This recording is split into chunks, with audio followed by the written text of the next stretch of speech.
Colombia, between a rock and a hard place. Hey Johnny, what are you rebelling against? What do you got? Some of you will recognise those lines from a classic scene in the 1953 US crime film The Wild One, with Marlon Brando playing protagonist Johnny Strabler. It was parodied, for those of us of a much younger age, some 40 years later in The Simpsons by Lisa, taking Johnny's role, and Principal Skinner. Not wanting to make light of the very real issues at the heart of the latest wave of protests in Colombia, in some ways it seems as if the protesters are against pretty much anything the state represents. One could say, much rhetoric, little real detail. The spark that led to this so-called paro nacional, national strike, was the controversial tax reform proposals. While many other grievances were highlighted by the various organisations officially behind the mobilisation that started on the 28th of April, it seems unlikely that the movement would have garnered as much support if it hadn't been for these mooted tax changes. It must be said, the numbers protesting in recent days aren't massive by any means, but they are causing widespread disruption via roadblocks, damage to public transport and such like. Across the class spectrum, there was widespread anger at the Ministry of Finance's proposals. It matters little whether this anger has been justified or not. The narrative was set that the government was looking to take more than was fair from the middle and lower classes to increase its revenues, something it badly needs to do. For one, looking to widen the income tax base, as these proposals did, doesn't seem too unreasonable in a country where a small percentage of the population actually contributes in this way.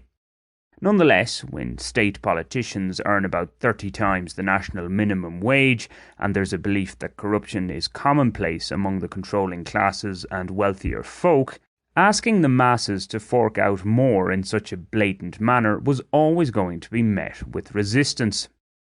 In the end, President Ivan Duque's administration capitulated, the finance minister resigned, and the tax reform proposals have been binned. They'll be back in some form again, as the country must find ways to raise revenues or cut spending. My podcast interview from last year with the renowned economist Leopoldo Ferguson gives a good overview of the situation together with some considered ideas of what could be done. You can find the link to that interview in the text accompanying this audio blog. So with the tax reform proposals shelved, the minister responsible sent packing and President Duque promising an inclusive national dialogue, why have the protests continued? They are into day 9 as I record this. The biggest reason is the response of state security forces. Depending on whose figures you believe, we've had either over 20 protest-related deaths or over 30. Culpability for the majority of these has been laid squarely at the police and individuals acting on their behalf. In this age where social media dominates the discourse, deciphering fact from fiction is difficult, to say the least. All this follows on from previous protest fatalities, the most recent spate occurring in Bogota in September 2020 when violence erupted after the death at the hands of police of Javier Ordóñez, something I wrote about at the time. This time around, it's the southwestern city of Cali that has borne the brunt of killings and violence, although all major urban centres in the country have seen some level of violent disturbances. Thus, protesters' ire is yet again directed at police brutality.